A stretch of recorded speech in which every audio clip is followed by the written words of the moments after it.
우리 옆에 사람에게 한 번 더 인사합시다. 사랑합니다. 축복합니다. 사랑합니다. 축복합니다. 사랑합니다. 축복합니다. 어떻게 한 주 동안 화내기를 좀 분내기를 더디하셨습니까? 좀 참으려고 노력을 하셨습니까?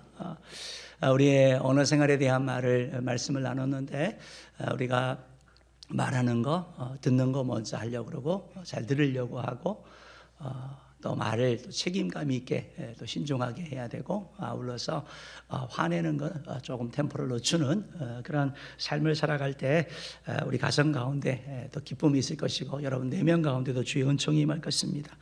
그래서 오늘 우리가 성탄 감사주일로 지킵니다. 성탄절이 조금 있지만 그래도 우리가 성탄주일을 지키는데 우리 성탄에 정말 기쁨이 축복이 은혜 성도들의 삶 가운데 충만하기를 주님으로 축원합니다. 우리가 지금 코로나 시대를 이렇게 살고 있는데 코로나가 우리 삶에 많은 변화를 가져왔습니다. 역사상 어떤 질병이 우리 인간에 이런 큰 변화를 가져왔을까?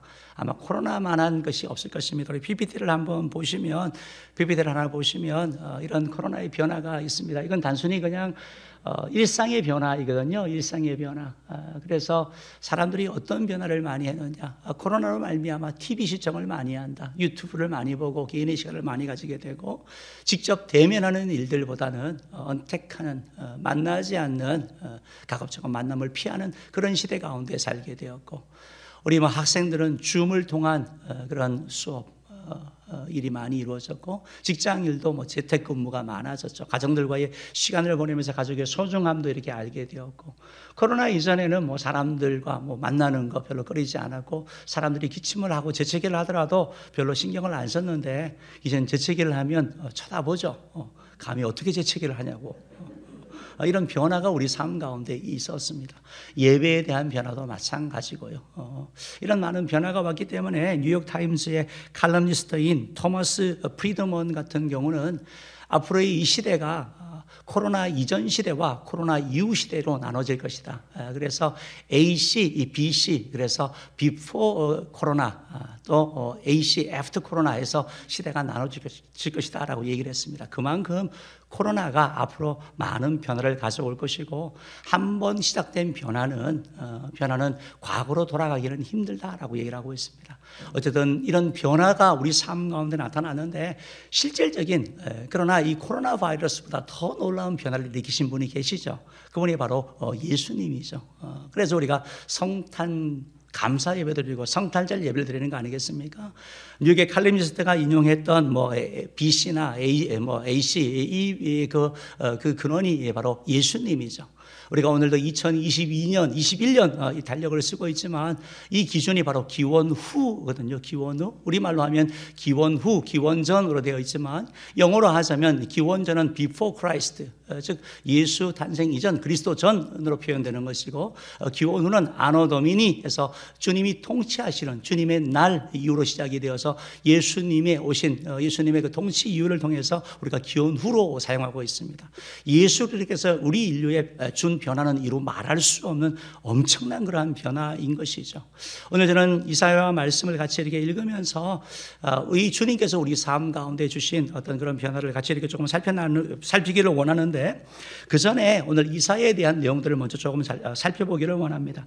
오늘 우리가 읽은 이 이사야는 구약 성경 가운데 복음의 선지자라고 불립니다. 이사야 선지자는 이사야서는 제5복음서라고 불릴 만큼 이 이사야 선지자에는 메시아에 대한 예언이 참 많이 있습니다. 표현이 많을 뿐만 아니고 뚜렷하게 나타나입니다. 암시적인 것보다는 이거 예수님에 대한 내용이 아니야? 라고 마치 그 현장에서 보고 기록한 것처럼 그렇게 느끼는 그런 표현들이 나타나 있는 것을 보게 됩니다. 이사야 선지자는 예수님 탄생 즉 700년 전에 이 예언을 하게 되는 걸 보게 되거든요. 우리가 이사야 성경을 통해 가지고 몇 군데 이렇게 한번 좀 찾아보기를 원하는데 이사야 7장 14절 말씀은 바로 동정녀 탄생을 대한 말씀이 있습니다. 한번 읽어봅시다. 시작. 그러므로 주께서 친히 징조를 너희에게 주실 것이라. 보라, 처녀가 잉태하여 아들을 낳을 것이요 그의 이름을 임마누엘이라 하리라. 바로 처녀가 잉태하여 아들을 낳는다. 말이 되는 얘기가 아니잖아요. 그런데 이 일이 마리아를 통해서 이루어지는 거죠. 동정녀의 탄생이 이루어지는 거. 즉 예수 그리스도께서는 바로 다윗의 후손으로 올 것에 대한 말씀도 하시고, 바로 인간의 피를, 인간의 그런 죄성을 가지지 않는 그런 존재로 처녀가 잉태하여 하나님의 아들로 이 땅 가운데 오실 것을 말씀하고 계시는 것이죠. 이사야 53장 2절 말씀에 보면 예수님의 그런 탄생이나 예수님의 삶이 초기에 주목받지 못할 것을 얘기를 하고 있습니다. 하나님의 아들이 오지만 세상 사람들은 별로 주목하지 않는 표현이 있습니다. 우리 한번 읽어봅시다. 시작. 그는 주 앞에서 자라나기를 연한 순 같고 마른 땅에서 나온 뿌리 같아서 고운 모양도 없고 풍채도 없은즉 우리가 보기에 흠모할 만한 아름다운 것이 없도다. 별로 그렇게 매력적이지 않은 거죠. 어떻게 보면요, 외적으로 그렇게 끌리지 않는, 그래서 사람들이 큰 주목받지 못하는 예수님이 목수의 아들이었잖아요. 만약에 왕의 아들이었다면 주목을 받았겠죠. 그러나 지극히 평범한 목수의 아들로서 베들레헴에서 태어나고 갈릴리 도시도 아니고 총구석에서 자란 예수 그리스도의 모습, 그래야 주목받지 못한 모습을 우리에게 보여주고 있는 것이죠. 십자가상에서 이루신 일, 이사야 53장 5절 6절은 아주 그냥 뚜렷하게 표현하고 있습니다. 읽어봅시다. 시작. 그가 찔림은 우리의 허물 때문이요 그가 상함은 우리의 죄악 때문이라. 그가 징계를 받음으로 우리는 평화를 누리고 그가 채찍에 맞음으로 우리는 나음을 받았도다. 우리는 다 양 같아서 그릇 행하여 각기 제 길로 갔거늘 여호와께서는 우리 모두의 죄악을 그에게 담당시키셨도다. 예수님의 채찍에 맞으심, 예수님의 십자가의 고통, 그것이 예수님 자신의 죄 문제가 아니고 바로 우리를 위한, 바로 저와 여러분은 우리를 위한, 우리 모두를 위한 그러한 대속의 죽음인 것을 말씀하고 있는 거죠. 예수님의 십자가의 죽으심으로 말미암아 우리가 평화를 누리고 고침을 받고 회복되어지는 구원의 역사가 이루어질 것에 대한 생생한 표현이 이사야 53장 5절 6절 말씀에 기록되어져 있죠. 오늘 우리가 읽은 성경 말씀은 바로 또 하나의 말씀을 하고 있는데, 예수님께서 어른의 모습이 아니고 한 아기의 모습으로 올 것을 말씀하고 있습니다. 이사야 9장 6절 말씀 한번 읽어봅시다. 시작. 이는 한 아기가 우리에게 낳고 한 아들을 우리에게 주신 바 되었는데 그의 어깨에는 정사를 메었고 그의 이름은 기묘자라 모사라 전능하신 하나님이라 영원하시는 아버지라 평강의 왕이라 할 것임이라. 그러니까 예수님께서 아기의 모습으로, 사람인데 아기의 모습, 어른의 모습이 아닌, 장성한 모습이 아닌, 장군의 모습이라든지 위대한 왕의 모습이 아닌 아기의 모습, 연약한 모습으로 이 땅 가운데 오실 것에 대한 말씀을 하고 있는 거죠. 사실 이사야 선지자는 알고 있었죠. 하나님께서 인간 역사에 개입할 때는 사람을 통해서 개입을 하시는데 인물의 출생이 있었습니다. 구약에서도 하나님께서 이스라엘 백성들을 애굽에서 출애굽하기 위하여 모세를 준비하셨거든요.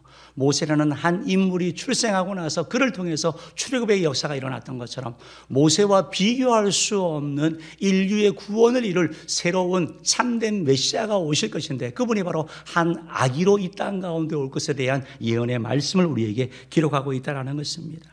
바로 그 아기가 바로 예수님이고, 그 아이의 이름이 기묘자고 모사고 전능하신 하나님이고 영존하시는 아버지시고 평강의 왕이라고 성경은 우리에게 말씀하고 계시는 것이죠. 이사야 선지자가 이 예언한 그대로 700년 후에 바로 예수님께서는 이 땅 가운데 오셨죠. 예수님이 태어나심으로 말미암아 극적인 그런 기적들, 아니면 구원의 역사의 그런 변화가 나타났는데 세 가지를 살펴보기를 원합니다. 첫 번째로 예수님은 역사의 변화를 일으키셨는데 큰 빛으로 오셨어요. 큰 빛. 빛으로 오셔서 어둠 속에 있던 사람들의 삶을 비춰주셔서 빛나는 삶으로 이끌어 가신 것을 보게 되는 것입니다. 멸시당하던 사람들의 삶을 영화롭게 하시는 일, 그 일이 바로 예수님이 하신 거예요. 즉 한 아기가 이 땅 가운데 오신 일이 뭐냐면 흑암 가운데, 죄악 가운데 살아가던 사람들의 삶을 비춰주는 거예요. 자기의 실상을 보게 되는 거예요.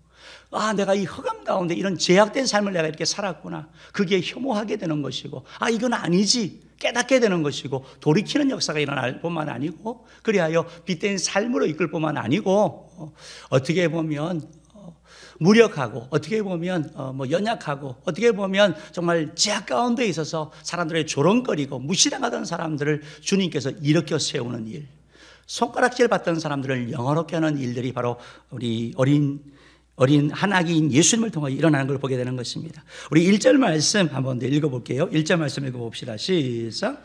전에 고통받던 자들에게는 흑암이 없으리로다. 옛적에는 여호와께서 스불론 땅과 납달리 땅이 멸시를 당하게 하셨더니 후에는 해변길과 요단 저쪽 이방의 갈릴리를 영화롭게 하셨느니라. 9장 1절 말씀에 이제 한 아기의 탄생을 통해 가지고 전에 고통받던 자들에게 이제 더 이상 고통이 없는 거예요. 흑암이 없어지는 거예요. 괴로움이 없어지는 거예요. 그것이 육적인 고통이든 물질적인 고통이든 관계적인 고통이든 고통당하는 자들에게 이제 더 이상 그 흑암이 없어지는 일이에요. 누굴 통해서? 한 아기를 통해서. 바로 예수를 통해서 일이 이루어진다고 말씀하시면서 설명을 하고 있어요.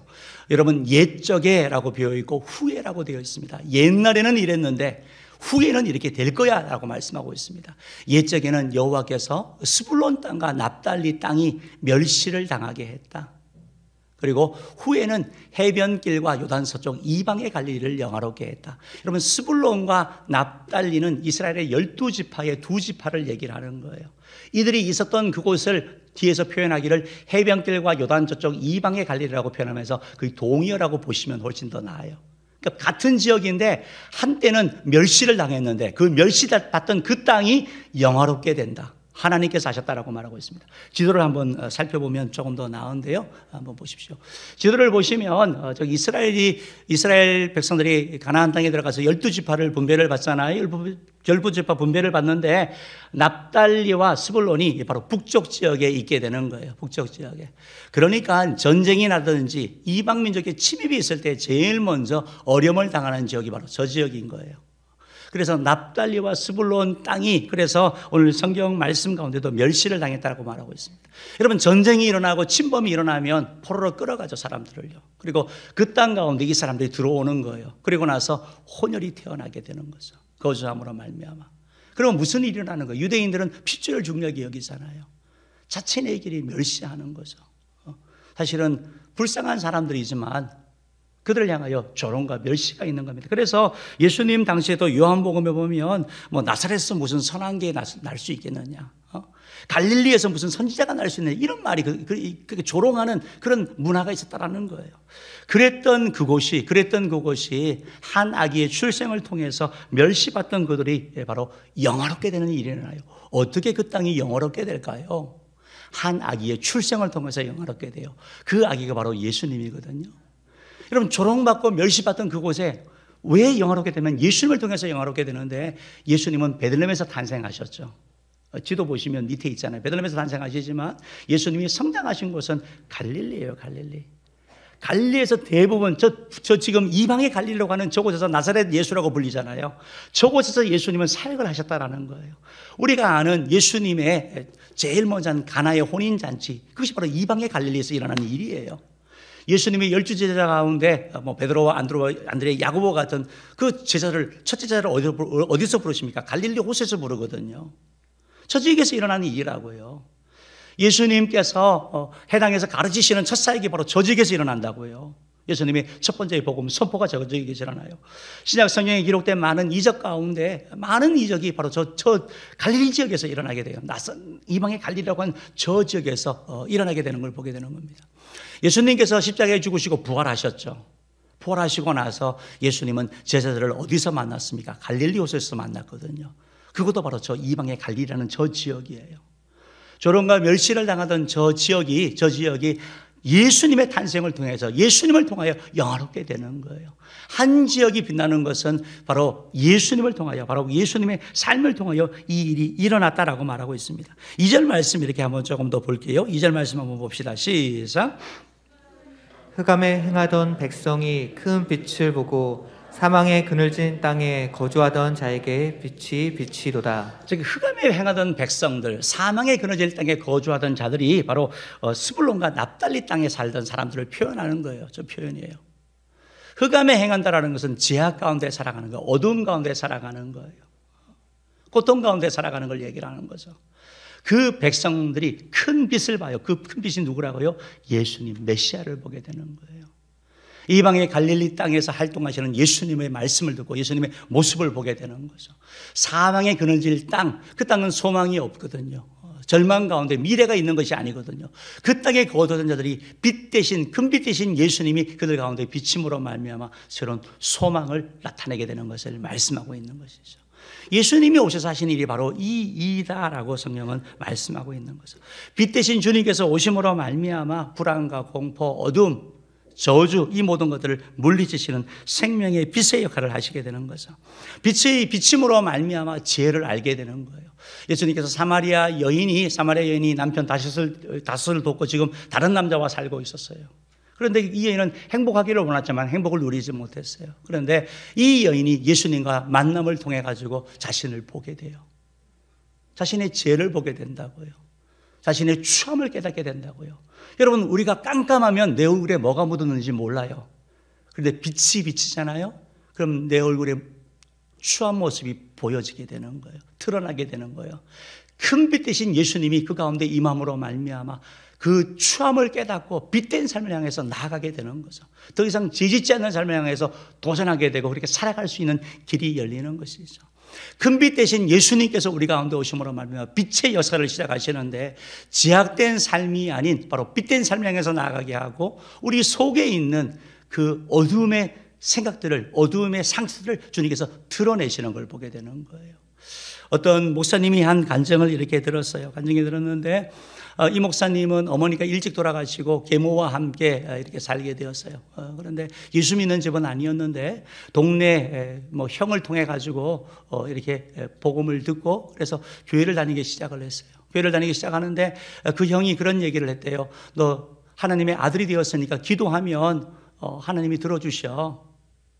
근데 이제 이 목사님은 이분은 어렸을 때 계모와 함께 살면서 자기 삶이 너무 불행한 거예요. 그래서 어려서부터 인생이 뭔가 죽음에 대한 생각을 하고 그러다 보니까 이 어려서부터 뭐 우울증 비슷한 불면증 이런 게 시달렸나 봐요. 계속 이런 약을 먹고 이렇게 치료를 받았대요. 그래서 그 얘기를 듣고 제일 한 기도가 뭐냐면 하나님 나 잠 좀 자게 해주세요. 그 말이 생각나서 이렇게 기도를 했대요. 그랬더니 여러분 그 기도를 하고 나서 눈을 떠보니까 다음날 아침이더래요. 기적을 체험한 거죠. 빛 대신 주님께서 비춰주신 것이죠. 교회 생활을 해나가는데 뭐 기쁨도 있고 즐거움도 있지만 입술로는 기쁘다 구주오셨는데 마음이 안 기쁘더래요. 즐겁다 하는데 입술로는 하는데 내 마음에 내 깊은 곳에서 기쁨이 없고 즐거움이 없던 거예요. 그래서 왜 그럴까?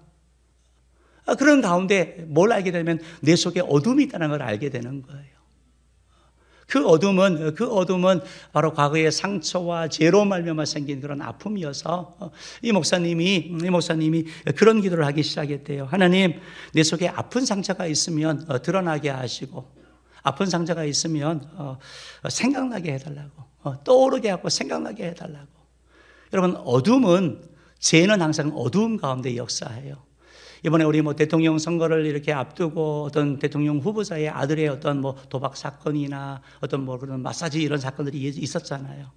여러분, 그건 드러났기 때문에 이제 해결책이 주어져요. 치료를 받든지 뭔가 일이 일어날 수 있어요. 감춰져 있으면 그 일은 계속되는 거예요. 빛 대신 주님이 비춰짐으로 말미암아 아픔이나 상처가 드러나면 우리는 해결책을 찾게 되는 거예요. 이 목사님이 해결책을 찾기 시작하는 것이죠. 그런데 하나님께서 그렇게 기도하는 가운데 상처를 기억나게 하는데 어렸을 때 그 어머니가 그렇게 그 계모를 통하여 막 맞았던 그게 막 기억나는 거예요. 발로 막 차여지고 했던 그것이 생생하게 기억이 나는 거예요. 그것이 한 번이 아니고 계속 반복되는 거죠. 그러니까 내 마음에 기쁨이 없는 거예요. 어둠이 가려져 있기 때문에. 그래야 하나님께서 그 생각을 해주시는데 그래서 어떻게 할까 하는데 하나님 용서하는 마음이 아니라 속에 분노가 치솟아오르더래요. 어떻게 그 어린 나를 그렇게 할 수가 있냐. 아무것도 모르는 나를 어떻게 그렇게 가혹하게 때리고 발로 차고 그렇게 할 수 있냐. 그러면서 그 마음에 사리가 느껴져요. 사리가. 그래서 기도하다가 내려가가지고 어머니를 해치려고 그랬대요. 근데 안 계셨대요, 그날. 그래서 막 집을 막 난장판을 만들었대요. 그러면서 하나님께 얘기하는 거, 하나님 왜 내 삶은 이러냐고. 다른 사람은 행복하게 사는데 내 인생은 왜 그러냐고 하는데 하나님께서 갑자기 하나님의 음성이 들렸대요. 너 어머니가 왜 그렇게 했는지 알아, 너한테? 이 목사님이 원래 우리 뭐 못된 엄마라서 그렇다고, 원래 못된 여자잖아요, 이렇게 답을 했대요. 원래 못된 여자라고. 근데 하나님이 그런 마음을 주시대요. 아니야, 네 엄마도 상처를 받아서 그래. 그 말씀이 딱 마음에 들어왔대요. 가만히 생각을 해보니까 자기 계모도 남의 어떻게 보면 아이들을 데리고 들어왔거든요. 한번 뭐 엘리트 길을 걷다가 결국은 뭐 이혼을 통해서든지 사별이 됐든지 다시 한번 재혼을 하게 되고, 인생이 그러니까 그 화가 나니까 분노가 있으니까 그걸 다 쏟은 거죠. 근데 하나님께서 무슨 마음을 주셨냐면 긍휼의 마음을 주신 거예요. 그래야 지금은 그 목사님 뭐 이런 내적 치유도 하시고 본인의 그런 상처들도 드러내시고, 그러면서 빛 대신 주님을 통하여 내적인 치유가 이루어짐으로 진정한 기쁨과 평안을 누린다라는 것입니다. 사랑하는 성도 여러분, 예수님은 큰 빛으로 오셨어요. 그 빛이 비치면 제약된 우리 삶을 보면서 이건 집사에게 맞는 거 아니야, 이건 하나님의 아들에게 맞는 게 아니야 하면서 여러분이 깨닫게 되는 거예요. 드러나면 알게 되는 거예요. 감춰져 있으면 그 죄는 계속해서 우리를 짓누르게 되고, 신앙생활을 하는데도 하나님의 은혜를 못 누리게 하는 거예요. 우리 속에는 상처도 마찬가지예요. 내 속에 있는 그러한 아픔들, 분노들, 그러한 것들이 우리 속에서 드러날 때 하나님께서 만져주시는 거예요. 사탄은 계속해서 가려두기를 원해요. 어두운 가운데 있기를 원해요. 그러나 주님은 빛이시기 때문에 주님은 드러나게 하시고 고쳐주신다라는 것입니다. 사랑하는 성도 여러분, 주님께서 왜 하필이면 스불론과 납달리 땅아 멸시를 당하더니 너희가 영화롭게 된다라고, 왜 하필이면 납달리와 스불론 땅을 얘기를 하셨을까요? 아니면 저기 뭐 베냐민 지파라든지 유다 지파라든지 더 좋은 지파를 사용할 수 있는데, 사람들에게 손가락질 받던, 왜 멸시받던 그 지파 사람들을 들어서 이렇게 말씀하실까요? 그것은 오늘날에도 우리들 가운데도 많은 사람들이 베냐민 지파나 유다 지파처럼 드러낼 것이 있는 게 아니고, 스불론과 납달리 지파처럼 상처와 아픔들, 연약함들, 고통 가운데 있는 자들이 있는 것이죠. 멸시받는 자들이 있는 것이죠. 그들에게 주님께서 찾아오셔서 빛을 비춰주심으로 말미암아 우리를 영화롭게 하기를 원하시는 것입니다. 우리를 회복케 하기를 원하시는 것입니다. 밝은 우리의 성도님들에게 이런 은혜가 있기를 주님으로 축복합니다. 두 번째로, 예수님께서 한 아기가 우리에게 가져온 변화는 뭐냐면, 주님께서 우리에게 승리자로 오셨습니다. 따라합시다. 예수님은 승리자로 오십니다. 승리자로 오셔가지고, 여러분, 승리는 기쁨이 있어요. 즐거움이 있어요. 패배는 고통이죠. 눈물이죠. 슬픔이죠. 그 슬퍼하던 자들에게 즐거움을 주셔요. 기쁨을 주시는 거예요. 그리고 약한 자를 약하다고 하던 그 자를 창성케 하는 그런 은혜를 누리게 되는 거예요. 오늘 성경에 있는 말씀인데요. 우리 3절 4절 말씀 한번 읽어봅시다. 3절 4절 읽어봅시다. 시작. 주께서 이 나라를 창성하게 하시며 그 즐거움을 더하게 하셨으므로 추수하는 즐거움과 탈취물을 나눌 때의 즐거움같이 그들이 주 앞에서 즐거워하오니, 이는 그들이 무겁게 맨 멍에와 그들의 어깨의 채찍과 그 압제자의 막대기를 주께서 꺾으시되 미디안의 날과 같이 하셨음이니이다. 여러분, 아멘. 설명이 조금 필요하죠. 3절 있는 말씀 보면 주께서 이 나라를 창성케 하신다. 이 나라가 어떤 나라예요? 전쟁 가운데 있는, 어떻게 보면 연약하고 무너진 나라를 얘기하는 거거든요. 그 나라를 주님께서 창성하게 창성한다는 말은 번성케, 번영케, 확장되게 하신다는 말씀이거든요. 사랑하는 성도 여러분, 주님께서 그 연약하던 나라를 창성케 하시는 것처럼 우리 주님은 우리 은혜 성도들의 삶 가운데 창성케 하실 능력이 있는 줄 믿습니다. 우리의 기업을, 우리의 가정을, 우리의 교회를 창성케 하시는 분이 우리 주님이라는 거예요. 그래서 여러분 기도하십시오. 주님, 이 기업을 창성케 하여 주시옵소서. 주여, 우리 가정을 창성케 하여 주시옵소서. 우리 셀을 창성케 하여 주시옵소서. 우리 은혜교회를 창성케 해 주옵소서. 우리가 기도할 필요가 있는 거죠. 우리 자신을 보는 게 아니라 주님이 하실 것을 바라보는 거예요. 창성케 되면 기쁨이 있고 즐거움이 있는 것이죠. 여러분, 4절 말씀이 조금 더 설명이 돼야 되는데요. 왜 이런 기쁨이 있는지 말씀하고 있는 것입니다. 지금 상황이 어떠냐면 무거운 멍에, 그리고 어깨에 채찍, 압제자의 막대기, 이게 지금 누굴 나타내는 거예요? 종의 모습을 나타내는 거예요. 종이 여러분 그냥 인격적인 종이 아니고 옛날 애굽에서 이스라엘 백성들을 학대했던 것처럼 회초리로 치고 막대기로 때리고 이를 학대시키는 것처럼 지금 그 모습을 보여주고 있거든요. 그런데 그 압제자의 멍에와 채찍과 막대기를 누가 꺾었대요? 주께서 꺾으셨다라고 말하고 있는 거예요. 주님이 꺾으신다고 말씀하고 있는 거죠. 그러면서 그 꺾으시는 걸 표현하면서 미디안의 날과 같이 하셨습니다. 이것도 설명이 필요하죠. 미디안의 날이라는 것은 여러분 사사기에 나오는 기드온 얘기거든요. 기드온의 300용사 여러분 아시죠? 미디안에 18만 5천을 무찌르잖아요. 어떻게 이기냐고요? 300명이요. 이것은 뭘 말하자면 하나님이 약한 자를 주님이 쓰시면 강하게 하시면 승리한다는 걸 보여주는 거거든요.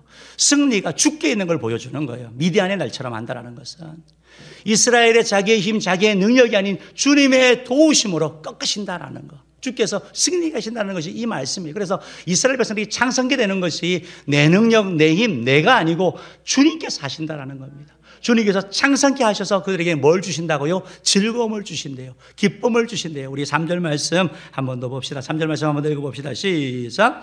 주께서 이 나라를 상성하게 하시며 그 즐거움을 더하게 하셨으므로 추수하는 즐거움과 탈취물을 나눌 때의 즐거움같이 그들이 주 앞에서 즐거워하오니. 3절 말씀에 우리 주님께서 여러분 즐거움을 얼마나 주고 싶어 하는지 즐거움이라는 단어가 4번이나 나와요. 즐거움. 즐거움을 주고 싶대요. 우리 가운데 기쁨을 주고 싶대요. 예수 믿을 때 여러분 삶 가운데 슬픔이 사라지고 기쁨이 넘치기를 축복합니다. 즐거움이 넘치기를 바라는 거예요. 하나님의 역사가 나타나기를 바랍니다. 창상케 하는 역사를 통하여 여러분 삶 가운데 즐거움이 있기를 바라요. 그 즐거움을 표현하면서 어떤 즐거움이냐면 추수의 즐거움.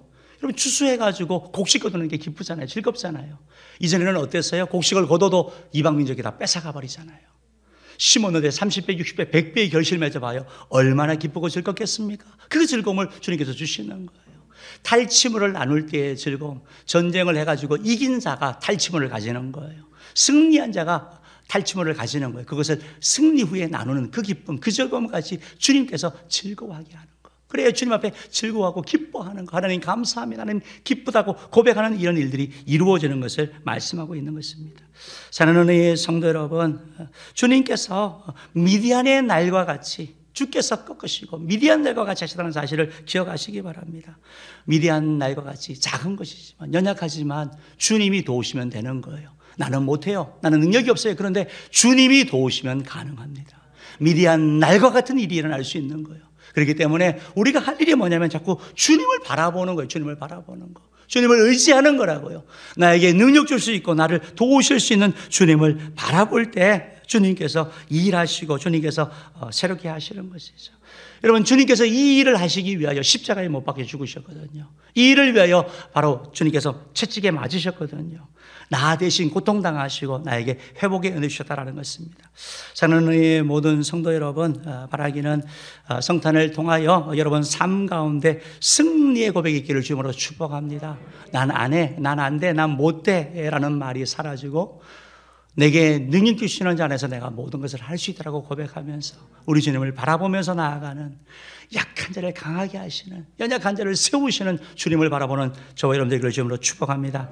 마지막 세 번째로 하나기의 탄생이 가져온 변화는 바로 예수님께서 평화의 왕으로 오시는 것이죠. 주님께서 우리에게 평화를 주시는 거예요. 평화를 주시는 거예요. 미움, 시기, 질투, 다툼이 있는 곳에 평화를 주세요. 싸움이 그치게 하세요. 우리 마음에 불안과 두려움이 있는 곳에 마음의 평화를 주셔요. 날마다 싸우는 그 가정 불화가 있는 곳에 주님께서 가정에 화목을 주시는 거예요. 이 일을 주님께서 하신다라고 오늘 성경은 말씀하고 있는 것입니다. 5절 말씀 우리 한 번 더 읽어봅시다. 5절 말씀 읽어봅시다. 시작. 어지러이 싸우는 군인들의 신과 피 묻은 겉옷이 불에 섭같이 살라지리니. 여러분 전쟁할 때 군인들의 신발이 얼마나 중요합니까? 그리고 피 묻은 옷, 겉옷 필요하죠. 갑옷이 필요하죠. 그런데 이것들이 불에 섭같이 살라진다. 더 이상 필요하지 않다라는 거거든요. 섭이라는 단어를 우리가 잘 사용하지 않는 단어인데 성경에는 조금 나타나거든요. 우리 조금 참고하면 좋을 것 같아요. 이 섭이라는 단어는 뭐 불을 피울 때 쓰는 재료를 얘기를 하는 거예요. 그래서 좀 정확하지는 않지만 좀 참고하라고 PPT를 한번 봤는데 PPT를 한번 보시기 바랍니다. 저렇게 땔감 비슷하게 섭이라는 단어가 좀 참고하시라고 하는 거예요. 그러니까 우리 이 지금 전쟁에 필요한 그런 신과 옷들이 그냥 태워져 버리는 거예요. 땔감이 되어 버리는 거예요. 왜? 더 이상 필요하지 않으니까. 누구를 통하여? 한 아기의 탄생을 통해서. 왜? 주님께서 평화를 주시니까. 서로 미워하고 시기하고 질투하고 싸우는 것이 아니라 주님께서 그 가운데 평화를 주신다라고 성경은 말씀하고 있는 것이죠. 이사야 9장 6절이 바로 그러한 거예요. 이사야 9장 6절 한번 읽어봅시다. 시작. 이는 한 아기가 우리에게 낳고 한 아들을 우리에게 주신 바 되었는데 그의 어깨에는 정사를 메었고 그의 이름은 기묘자라 모사라 전능하신 하나님이라 영존하시는 아버지라 평강의 왕이라 할 것임이라. 아멘, 아멘. 한 아기가 태어나셨어요. 그분이 바로 메시아 그리스도죠. 큰 빛 되신 분이시죠. 그분의 이름 가운데, 그분의 이름을 부르는 이름 가운데 마지막에 평강의 왕이다라고 말씀하고 있어요. 주님의 복음이 들어가는 곳에는 평강이 있게 되는 거예요. 여러분, 예수를 열심히 믿고 신앙생활을 열심히 하는데 맨날 싸운다.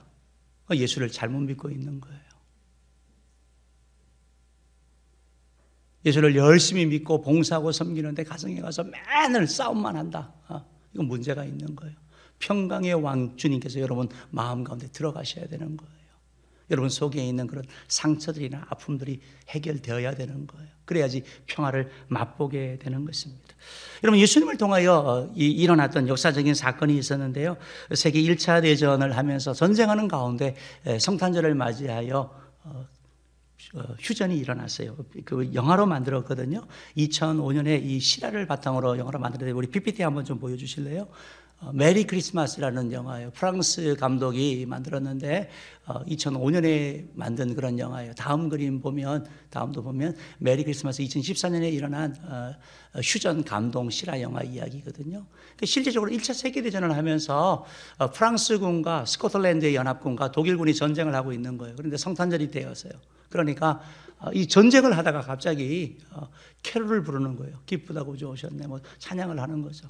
그러면서 트리를 만들고 전쟁을 하고 서로 죽이는 그런 가운데 있다가 갑자기 평화가 임한 거예요. 이날은 전쟁을 하지 않는 거죠. 이게 상징적으로 보여주는 거거든요. 예수님을 통하여 평화가 임하는 것이죠. 예수님을 통하여 미움, 시기, 싸움이 끊어지게 되는 거. 이게 바로 복음의 능력이고 주님께서 우리 가운데 원하시는 일이라는 것입니다. 여러분, 싸우던 가정이, 늘 다투던 가정이 예수 믿으면 화목하게 되는 거예요. 그게 바로 복음의 능력이고 평화의 왕이신 예수님이 하시는 일이죠. 어떤 부부의 얘기가 있는데 이 부부는 너무 많이 싸우는 거예요. 늘 싸우는 거예요. 하루라도 싸우지 않고는 지나는 날이 없어서 부부 싸움을 안 하면 아이들이 불안할 그런 정도의 집이었나 봐요. 그런데 이제 남편의 불만은 뭐였냐면 나는 왜 이렇게 늘 후회하는 게 뭐냐면 나는 이렇게 좀 상냥하고 부드러운 여자를 만났어야 되는데 내가 그때 왜 그랬을까? 늘 후회하면서 싸우고 있고 아내는 좀 책임감이 강하고 좀 활동적인 남자를 만나야 되는데 그냥 책임감도 없고 좀 쫌생이처럼 맨날 그저 시비 거는 저 남자를 만나서 이렇게 후회한다면서 맨날 싸우는 거예요, 두 사람이. 그런데 어느 날 이 가정에 평화가 임했습니다. 싸우질 않는 거예요. 사람이 신기해서 이제 물어봤어요. 왜 안 싸우냐고, 무슨 일이 있냐고. 그랬더니 그분이 이제 한 얘기가 두 부부가 서로 이제 매일 고백을 한대요. 따라해 봅시다. 그래서 당신을 사랑하고 그럼에도 불구하고 당신을 사랑합니다. 한번 더 따라합시다. 그래서 당신을 사랑하고 그럼에도 불구하고 당신을 사랑합니다. 한 번 더 합니다. 그래서 당신을 사랑하고 그럼에도 불구하고 당신을 사랑합니다. 이렇게 고백을 하니까 하나님의 역사죠. 고백을 하니까 안 해준다고 했던 그 마음이, 기대가 낮아지는 거예요. 책망했던 것이 불쌍한 마음이 드는 거죠. 긍휼의 마음이 들면서 서로에 대하여 이해를 하게 되고 평화가 임하게 되는 거예요. 이게 바로 복음의 능력인 줄 믿습니다.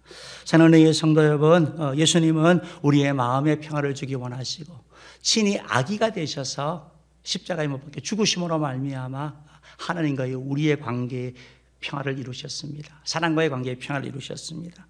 바라기는 저와 여러분이 우리의 마음의 평화를 누릴 뿐만 아니고 우리가 가는 곳곳에서 가정에서 평화를 심는 예수 그리스도의 일꾼 되기를 주님으로 축복합니다. 말씀을 마치겠습니다. 사랑하는 성도 여러분, 성탄은 새로운 역사의 시작입니다. 예수님으로 말미암아 놀라운 변화가 일어났습니다. 예수님은 빛으로 오셨습니다. 예수님은 승리자로 오셔서 연약한 자를 도와서 승리케 하십니다. 창성케 하십니다. 예수님은 평화의 왕으로 오셔서 분쟁과 갈등 가운데 있는 그 삶 가운데 주님은 평화를 심기를 원하십니다. 그 주님은 오늘도 저와 여러분에게 수고하고 무거운 짐자들아 다 내게로 오라, 내가 너를 쉬게 하겠다고 말씀하고 있습니다. 주님을 통하여 참된 빛, 참된 평화, 참된 승리를 맛보는 저와 여러분 되기를 바라고 우리 주변에게 이 예수 그리스도의 그 빛을 전하는 저와 여러분 되기를 주님으로 축복합니다. 기도하도록 하겠습니다.